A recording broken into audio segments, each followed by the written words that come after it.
बताया था कि यानी इनके प्रयाग प्रशस्ति की चर्चा कम किया था, एरन प्रशस्ति की चर्चा किया था, इनके सिक्कों पे बताया था। देखिए मुख्यतः इसका इतिहास जो लिखा जाता है ये प्रयाग प्रशस्ति से, ये प्रयाग प्रशस्ति में इनके बारे में सब कुछ बता दिया गया है। प्रयाग प्रशस्ति यानी प्रशस्ति का मतलब प्रसन्नता। देखिए इसमें इस तरह से समुद्रगुप्त को धरणी बंद कहा गया। क्या कहा गया है? यानी इनकी दिग्विजय को इस तरह से क्या है? धरणी बंद, यानी इसको धरणी बंद कहा गया है। धरणी बंद का मतलब होता है संपूर्ण पृथ्वी को बांधने वाला, यानी इस तरह से धरणी बंद, यानी समुद्रगुप्त के लिए धरणी बंद शब्द का उपयोग है। इन्हें इस तरह से धरणी बंद जिसने समुद्रगुप्त ने संपूर्ण पृथ्वी को बांट लिया। देखिए प्रयाग प्रशस्ति से समुद्रगुप्त की दिग्विजय, इनकी दिग्विजयों के बारे में जानकारी मिलती है। देखिए इस प्रयाग प्रशस्ति की 13 और 14 पंक्ति, यानी 13 और 14 13-14 पंक्ति से ये जानकारी मिलती है। क्या मिलती है कि इतने, यानी इस तरह से आर्यावर्त के प्रथम युद्ध में, आर्यावर्त के प्रथम युद्ध में इस तरह से आर्यावर्त के प्रथम युद्ध में, आर्यावर्त के फर्स्ट युद्ध में इन्होंने 3 राजाओं को हराया, यानी 3 राजाओं को पराजित किया, ये जानकारी मिलती है। यानी इस तरह से 13 और 14 पंक्ति से, इसी प्रकार प्रयाग प्रशस्ति के 21 पंक्ति से, यानी 21 पंक्ति से जानकारी मिलती है कि इन्होंने इस तरह से आर्यावर्त के दूसरे युद्ध में 9 राजाओं को हराया। यानी आर्यावर्त का जो दूसरा युद्ध हुआ, इस आर्यावर्त के दूसरे युद्ध में 9 राजाओं को हराया, यानी आर्यावर्त के 12 राजाओं को पराजित किया। और जो आर्यावर्त के राजाओं को इन्होंने पराजित किया, आर्यावर्त समझ रहे हो, यानी उत्तर भारत आपके यूपी बिहार वगैरह में 12 राज्यों को पराजित किया, यानी 12 राजाओं को इस तरह से अपने साम्राज्य में मिला लिया, यानी मगध में मिला लिया, अपने साम्राज्य में मिला लिया। और इस नीति को क्या कहा गया? इस नीति को प्रतभोधरण, यानी इस नीति को जो मिलाने की, इस नीति का उल्लेख मिलेगा प्रतभोधरण,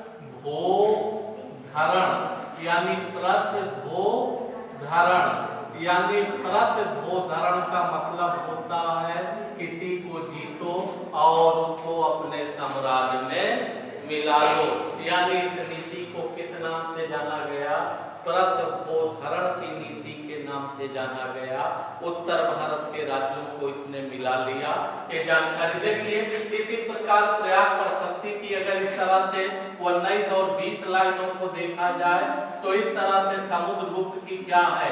समुद्रगुप्त की दक्षिण विजय के बारे में, यानी इनके दक्षिण विजय के बारे में जानकारी मिलती है। क्या मिलती है? दक्षिण विजय के बारे में जानकारी मिलती है। यानी 19-20 को देखा जाए तो दक्षिण विजय की जानकारी मिलती है। इसमें इस तरह से कहा गया कि दक्षिण के भी 12 राज्यों को इन्होंने पराजित किया। 12 राज्यों को पराजित किया, सबका नाम दिया हुआ है जिन जिन राजाओं को पराजित किया। और दक्षिण के राजाओं को हराने के बाद इनके साथ इन्होंने ग्रहण मोक्षानुग्रह, इनके साथ इन्होंने क्या किया? ग्रहण मोक्षानुग्रह, यानी ग्रहण मोक्षानुग्रह, ग्रहण मोक्षानुग्रह की नीति का अनुसरण किया। इनके साथ क्या किया?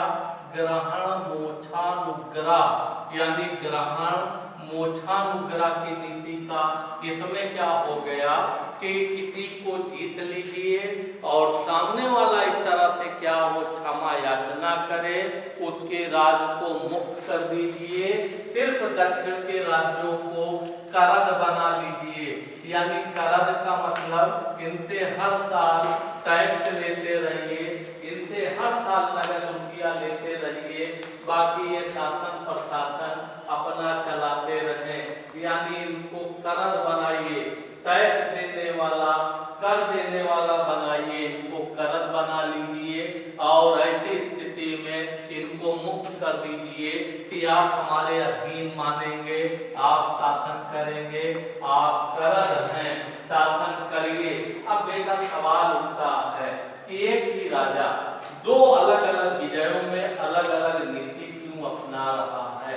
यानी उत्तर भारत के राज्यों को जीतने के बाद अपने साम्राज्य में मिला ले रहा है और दक्षिण भारत के राज्यों को जीतने के बाद यानी वहां ग्रहण मोक्षानुग्रह की नीति का फॉलो कर रहा है, उनको मुक्त कर दे रहा है, उनको करद बना रहा है।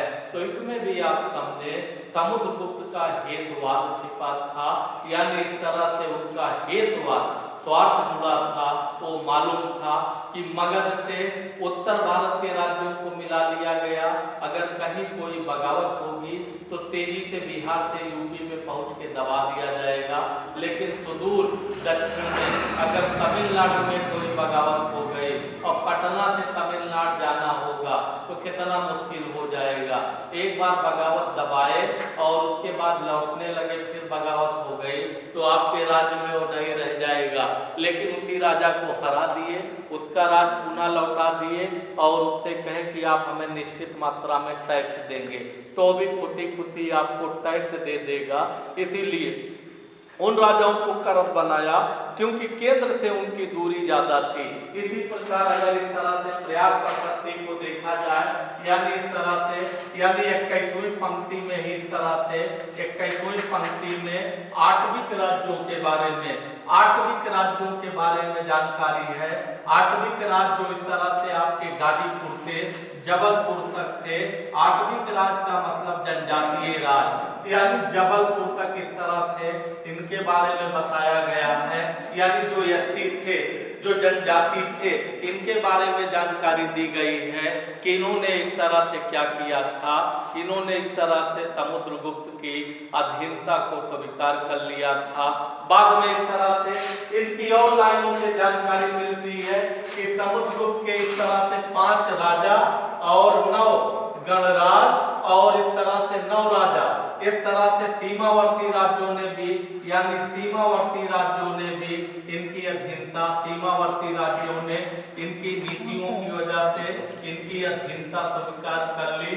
और इस तरह से जो विदेशी राजा थे वो भी डर गए, यानी इस तरह से डर गए और विदेशी राजा आए। समुद्रगुप्त के पास इस तरह से विदेशी राजा आए, इनके साथ विदेशी राजाओं के साथ 3 पॉलिसी अपनाई गई।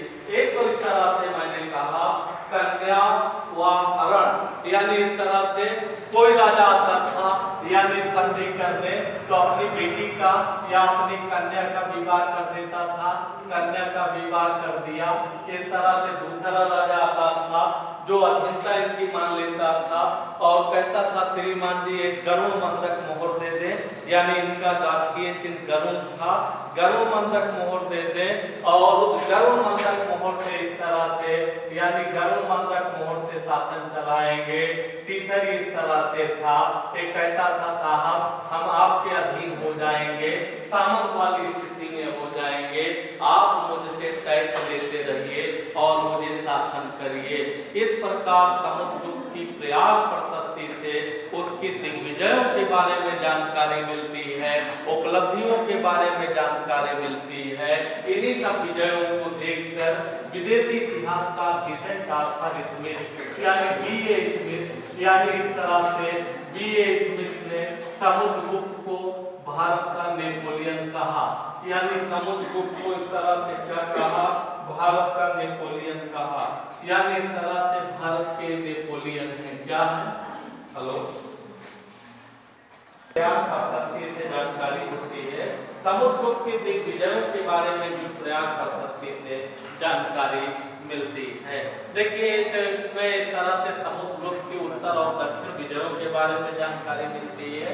इस प्रशस्ति में समुद्रगुप्त के विजयों के लिए धरणी बंध शब्द का उपयोग किया गया है, जिसका शाब्दिक अर्थ होता है संपूर्ण पृथ्वी को बांध देना। संपूर्ण समुद्रगुप्त के लिए पराक्रमान यानी प्राकर्मांक शब्द का प्रयोग किया गया है, जो पराक्रमी हो। इसकी 13वीं और 14वीं लाइन से जानकारी मिलती है कि इसने उत्तर भारत के यानी 3 राज्यों को आर्यावर्त के प्रथम युद्ध में पराजित किया और उन्हें अपने साम्राज्य में मिला लिया। 21वीं लाइन से जानकारी मिलती है कि आर्यावर्त के दूसरे युद्ध में इसने 9 राजाओं को पराजित करके अपने साम्राज्य में मिला लिया। यानी समुद्रगुप्त ने इस प्रकार आर्यावर्त के 12 राजाओं को पराजित किया, यानी उत्तर भारत के 12 राज्यों को पराजित किया, इन्हें अपने साम्राज्य में मिला लिया। इस नीति को परतपोधरण की नीति कहा गया। जबकि प्रयाग प्रशस्ति की 19 और 20 पंक्ति से ये जानकारी होती है कि इन्होंने इस तरह से दक्षिण भारत के 12 राज्यों को पराजित किया और उन राज्यों को अपना करद बनाकर छोड़ दिया। समुद्रगुप्त की इस नीति को परतपोधरण की नीति कहा गया।